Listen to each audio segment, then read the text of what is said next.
Good morning, students. Welcome again. Today we will learn History Chapter 1, Nationalism in Europe, Part 4.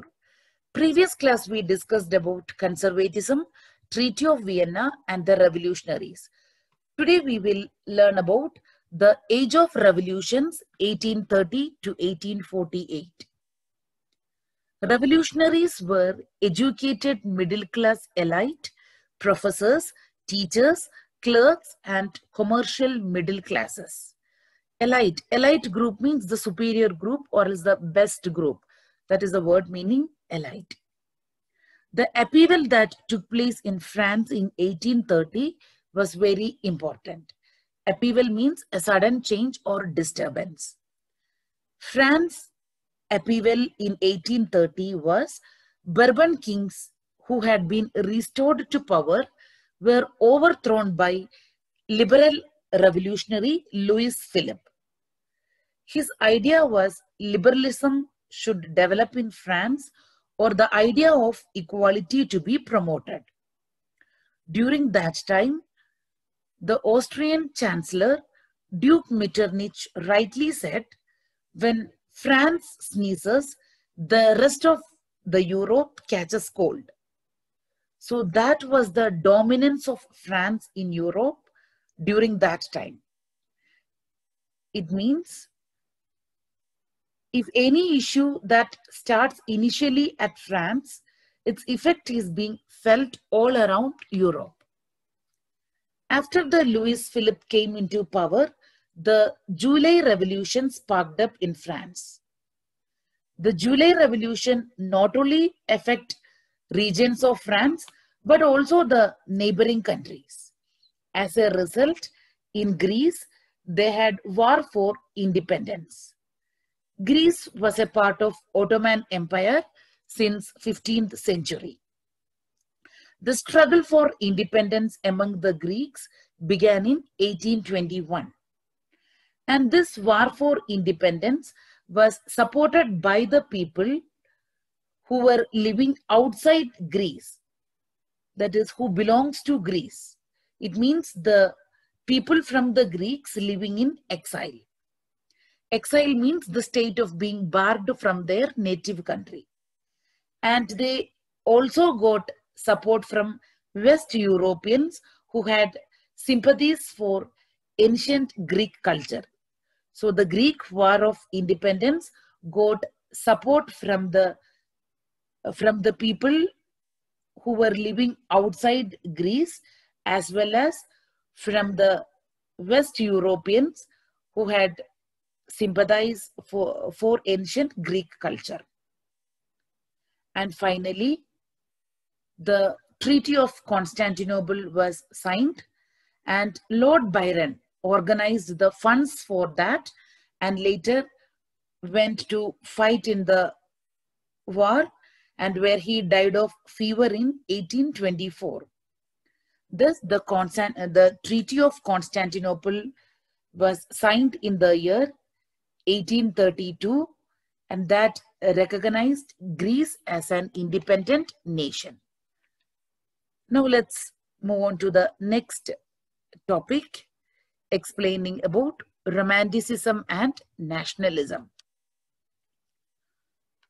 Now the feeling of nationalism arose with the idea of Romanticism.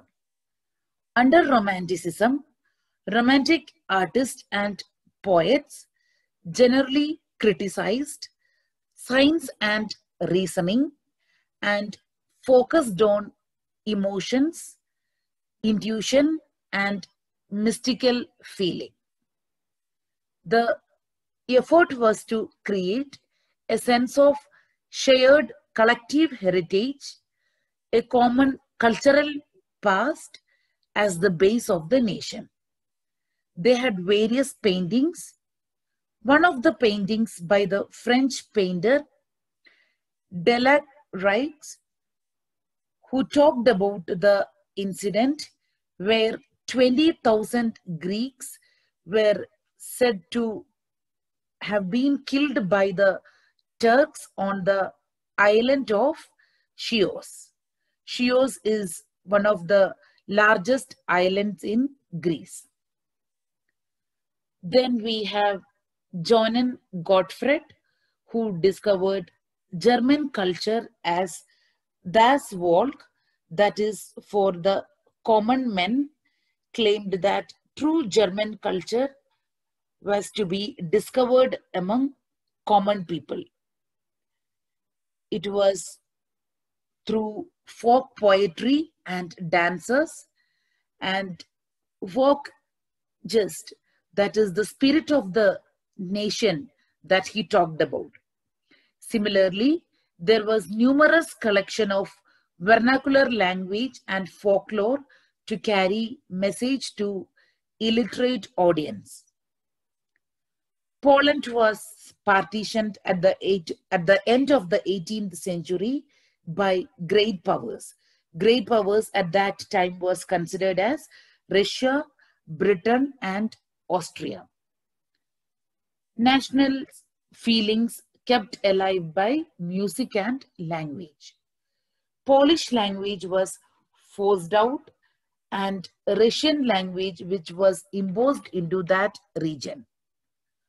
Polish was used only for church gatherings. The use of Polish came to be seen as a symbol of the struggle against Russian dominance. Similarly, they have the developments for the music like opera. Grimm's fairy tales by Jacob and William Grimm's became popular during that time. The next point is explaining about hunger, hardships, and popular revolt. 1830s were years of great economic hardships in Europe. First half of the 19th century saw an enormous increase in population in Europe. Most of the population migrated to urban areas. As a result, problems of overcrowding and slums in those regions. On the other hand, agriculture was perishing and agriculture was not doing good. That results in bad harvest and rise in the food prices. There was an increase in the price of the agricultural commodities, and peasants have to struggle because they were under the burden of the feudal dues. They were not able to pay the loans and the dues. As a result, there was lots and lots of unemployment prevailed in France. Even small producers in towns, they face stiff competition from imports of cheap machine-made goods from Europe. Louis Philippe were forced to remove or flee out. In 1848, food shortages and widespread unemployment brought the population of Paris out on the roads. National Assembly proclaimed a republic and granted suffrage to all men above 21 years and guaranteed them the right to work. This slide is explaining about the revolt of weavers in Salish. The main occupation of the people in Salish was weaving. This revolt was in the year 1845 in the regions of Poland. The weavers in Salish revolted against the contractors who supplied them raw materials. The contractors gave them orders for finished products, but in return, they paid very less wages. The contractors drastically reduced the payment of the weavers. Thus, the misery of the workers was extreme. The desperate need for jobs has been taken advantage by the contractors to reduce the prices of the goods they order. On 4th June 1845, a crowd of weavers attacked the residence of the contractors. In fear, the contractors fled with his family, but came back after 24 hours with army and killed 11 of the weavers. This is the revolt of weavers in Salish.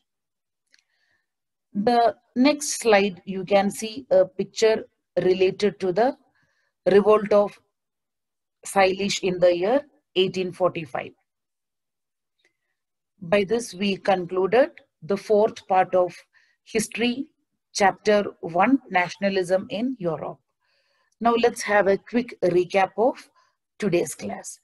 Today we learned about the age of revolutions from 1830 to 1848. In July 1830, Bourbon kings were overthrown by liberal revolutionaries who installed a constitutional monarchy with Louis Philippe as its head.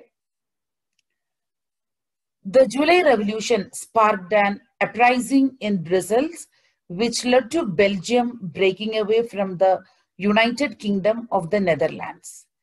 In 1821, Greeks struggled for independence.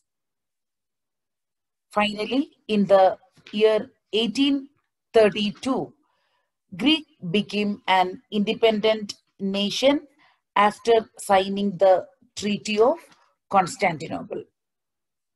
Then we learned about the romantic imagination and national feeling. Culture played an important role in creating the idea of nation. Art and poetry, stories and music also helped in expressing and shaping the nationalist feelings. Romanticism, a cultural movement which sought to develop a particular form of nationalist sentiment. Language also played an important role in developing nationalist sentiments. Russian language was imposed everywhere, and in 1831, an armed rebellion against Russian rule took place, which was ultimately crushed. Then finally, we learned about hunger, hardships, and popular revolt. Europe faced economic hardships in 1830s. The first half of the 19th century saw an enormous increase in population all over Europe. The rise of food prices or a year of bad harvest led to the widespread poverty in town and country.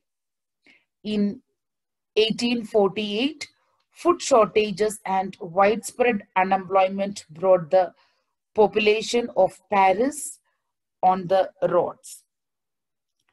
Then finally, we learned about the revolt in Salish.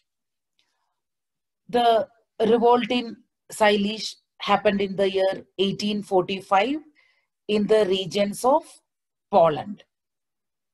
The weavers in Salish revolted against the contractors who supplied them raw materials, and the contractors gave orders for the finished products, and in return they paid very less wages to the weavers.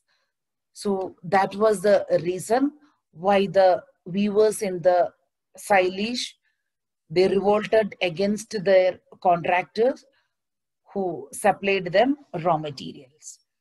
So now we covered the fourth part of History Chapter 1, Nationalism in Europe. Thank you, students. Have a good day ahead.